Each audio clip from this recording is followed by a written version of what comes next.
The NFL is about a week into free agency, and a lot of big names have signed and, of course, as we've seen, recently been traded as well. There are a lot of familiar faces in new places, and in today's video we will be going through expectations for these players in their new homes and grading the signing for the said team. It will be based on the contractual value the team signed them for, what we can expect from the player in their new location, and everything in between. There are a lot of grades to get into, so without further ado, let's begin. And we are going to start today's video with JuJu SmithSchuster, now of the Kansas City Chiefs. Now, JuJu, depending on who you ask, is a bit of a controversial player because of the off-the-field antics, which of course is TikTok and the locker room and everything in between. But from a football standpoint, and from the price the Chiefs snagged him at, is a win-win for both sides. From the Chiefs' perspective, he is guaranteed a little less than $2.5 million and can make up to close to 11. And for JuJu, this is a player who was at a time a very, very good receiver and has fell off over the past 3 years for reasons that in a lot of ways are out of his control. 2019, Ben gets hurt very early in the year, along with himself getting hurt for a few games, and the team was quarterbacked down the stretch by Devlin Duck Hodges, and this should not come as groundbreaking news, but JuJu and every other receiver on the team at that time also struggled because, breaking news folks, Duck is not a franchise quarterback.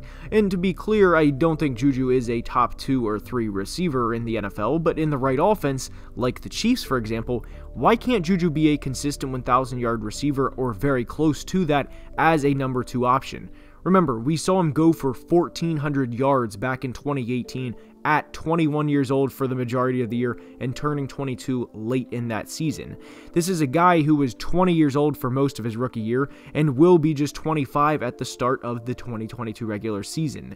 He won't turn 26 until late November, so hypothetically, if JuJu has a productive season this year, which there's no reason he can't, why couldn't he sign a 3 or 4 year deal with somewhere in the ballpark of a $45 to $50 million area to keep him in Kansas City and give them that big-bodied receiver they need outside of Tyreek Hill and Travis Kelce.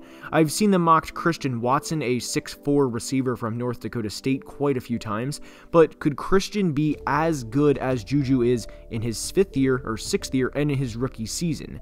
To me, the answer is probably not, and the key thing to remember with JuJu is, and for every number 2 receiver out there, please do not expect them to be Justin Jefferson and Jamar Chase, because you will be severely disappointed when they're not those guys. But place him in an offense with 2 of the best at what they do in Tyreek and Travis, and give him a truly elite quarterback for the first time in his career in Patrick Mahomes, as in a top 2 player at his position, and let him go to work. And from the Chiefs' perspective of signing a player to a very heavy incentive-driven deal, and it's a home run for both sides, an A+ signing for Kansas City. Next up is Von Miller of the Buffalo Bills, and it's an F. Why would you ever give someone $120 million of that age? No, I'm kidding, of course. Bills Mafia, I did that to them with Josh Allen a couple weeks ago. I said he was an A- because of a developmental 2018 rookie year, and I was just busting their balls. Anyway, I would like to quickly go ahead and say this is not an F or F- because of that contract. If you're expecting a complete overreaction like that, I'm sorry, but that's not the reaction I had to this signing, or another signing we will discuss later in the video. For Buffalo, they get a Hall of Fame pass rusher and fill in one of the very few remaining chinks in their armor they have. I couldn't be happier for them in this sense. And for Von, there is a very real possibility that we see him win a 3rd ring in 7 years for 3 different franchises. And full disclosure with the contract, for everyone with the 39-year-old, it'll never happen, this is a 3-year deal. I am very open to the fact that I praise Buffalo's front office, led by General Manager Brandon Beane, quite a lot, and there's a reason for that. These guys are the best at what they do, and over the past 2 years, they've watched the Bucs completely destroy Patrick Mahomes and make him be a shell of a player we know him to be, and have Kansas City put up 9 points in a Super Bowl, and a little over a month ago, they watched the Rams put Joe Burrow on his ass to the tune of 7 sacks. Yes, you have to have good quarterback play, and we've seen that over the past however many Super Bowls, and even including Nick Foles within that, because he led a team to put up 41 points in Super Bowl 52. For that game, Foles was great. but within the past 5 or so Super Bowls, think of all of the big defensive plays you've seen, and we can even go a little further back to Von Miller himself against Cam Newton and the Panthers in Super Bowl 50.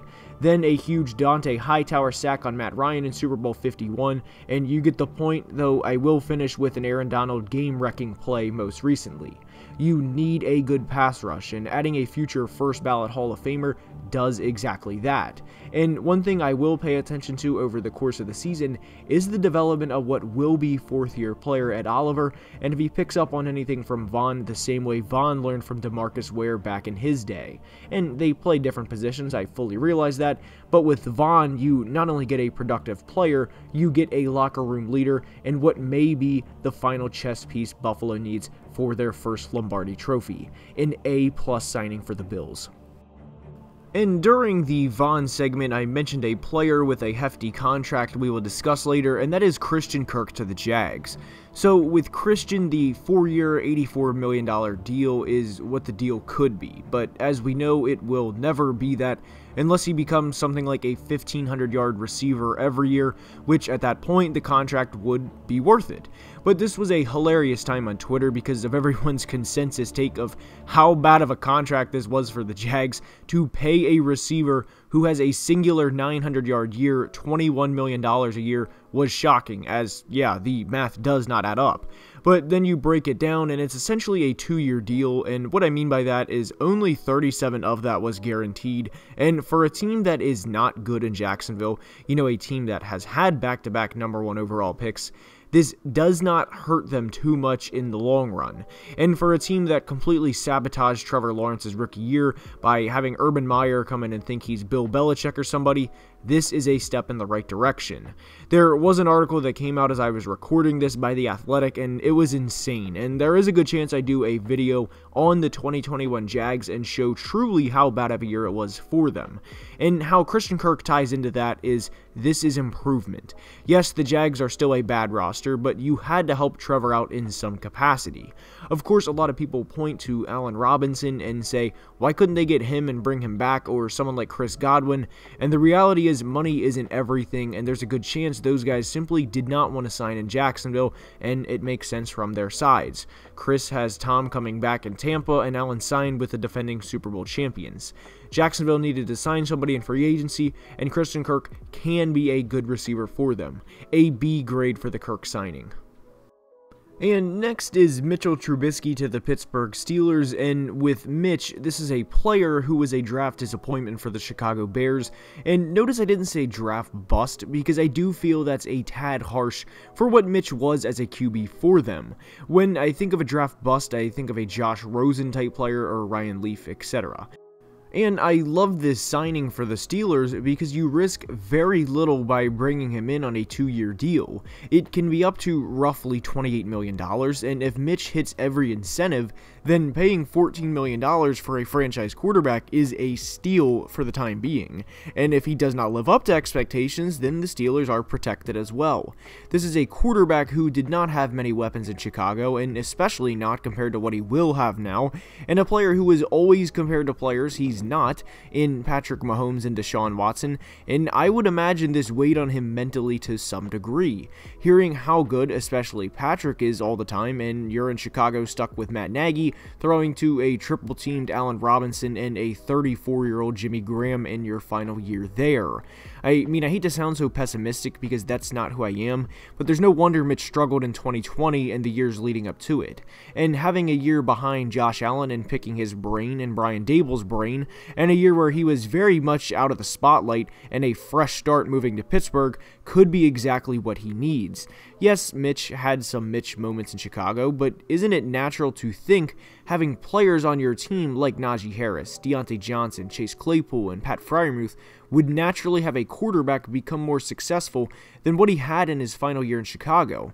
Also, for what it's worth, paying Mitch this little money leaves Pittsburgh open to drafting a quarterback in any of the first few rounds of the upcoming draft.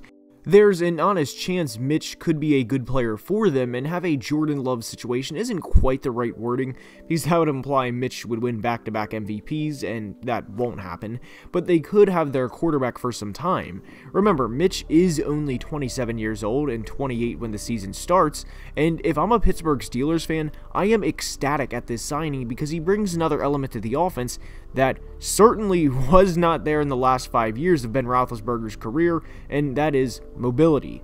Cannot say enough how much I love the low risk but very, very high reward signing of Mitch Trubisky to the Pittsburgh Steelers. To be clear, there's potential. I'm not saying it's going to be for sure. I just want that to be clear.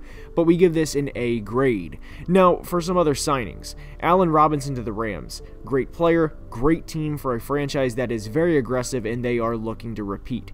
I love it, and we all know how hungry Allen Robinson is to get his first Super Bowl ring. I also love the Dolphins signing Chase Edmonds as well, and Mike McDaniels is starting to get his guy and creating his own offense. And for the guys that re-signed in receivers Chris Godwin and Mike Williams, I also love it for their franchises as they get their guys back, and they will each be trying for a Super Bowl title in what is very much championship or bust seasons for LA and Tampa. And with that being said, that's all I have for today's video. I hope you enjoyed, and if you did, now is the time I ask you to please leave a like and subscribe to the channel, because it would truly mean the world.